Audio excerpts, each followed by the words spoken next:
اکرم کی پوری زندگی کو نمونہ بنا دیا ہے، آپ کی پوری ذات کو آئیڈیل اور ماڈل اور نمونہ بنا دیا ہے۔ آپ نبی کے نام کی بات کرتے ہو؟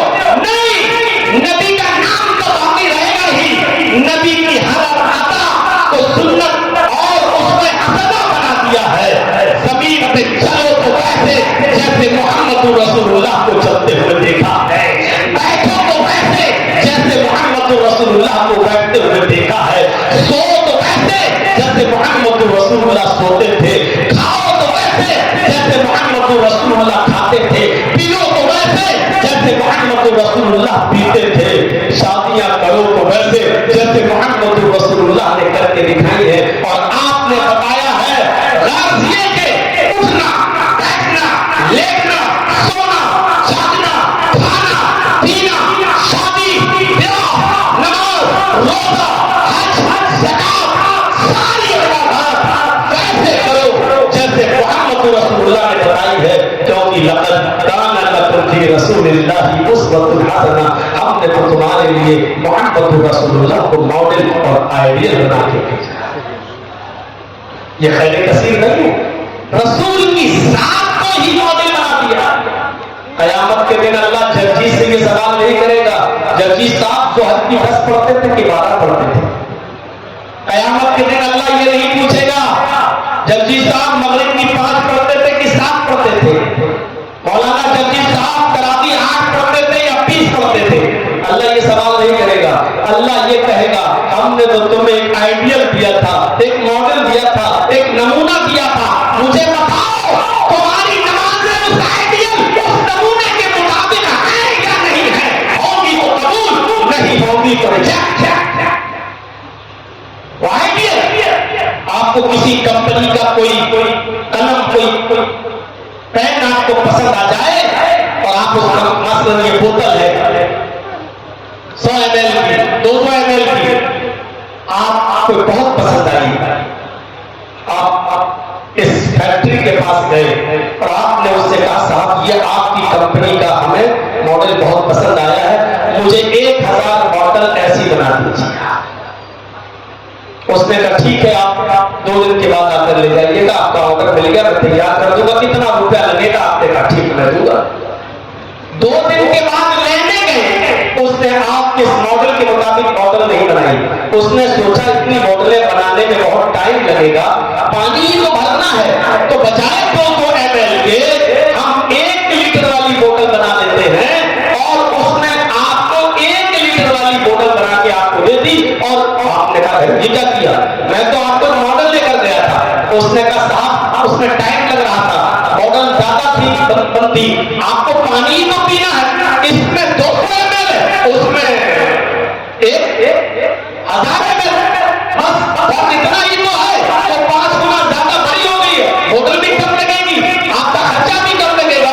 آپ نے کہا نہیں چاہیے مجھے تو ہر ایک آدمی کو الگ الگ بوتل دینا تھی، آپ نے چونکہ میرے ماڈل کے مطابق، میرے نمونے کے مطابق آپ نے بوتل نہیں بنائی ہے، اس لیے ہم آپ کی بوتل نہیں لیں گے، ہٹائیے اس کو، ہمیں نہیں چاہیے، ہمارا پیسہ واپس کر دو۔ میرے بھائیو آپ نہیں لیں گے، کیوں؟ کیونکہ اس نے آپ کے ماڈل کے مطابق، اس نے آپ کے نمونے کے مطابق بوتل نہیں بنائی، چشمہ نہیں بنایا، پین نہیں بنایا، یا جو ماڈل آپ لے کر آئے اس نے اس ماڈل کے خلاف کام کیا، آپ کے دیے ہوئے نمونے کے مطابق اس نے کام نہیں کیا، تو آپ وہ چیز نہیں لیں گے۔ اللہ رب العالمین بھی یہ دیکھے گا، ادھر آؤ، تمہارا نبوت تھا یا نہیں تھا؟ جیسے جناب محمد رسول اللہ نے بتایا، تمہارا قیامت تھا یا نہیں؟ جیسے محمد رسول اللہ نے کر کے دکھایا، تمہارا سجدہ ویسے تھا کہ نہیں؟ جیسے محمد رسول اللہ نے کر کے بتایا۔ اگر ہم نے تو تمہیں عبادت کرنے کے لیے ایک ماڈل دیا تھا، ایک نمونہ دیا تھا، اگر تم نے اس نمونے کے مطابق عمل کیا تو ٹھیک ہے، کھڑے ہو کر کہنا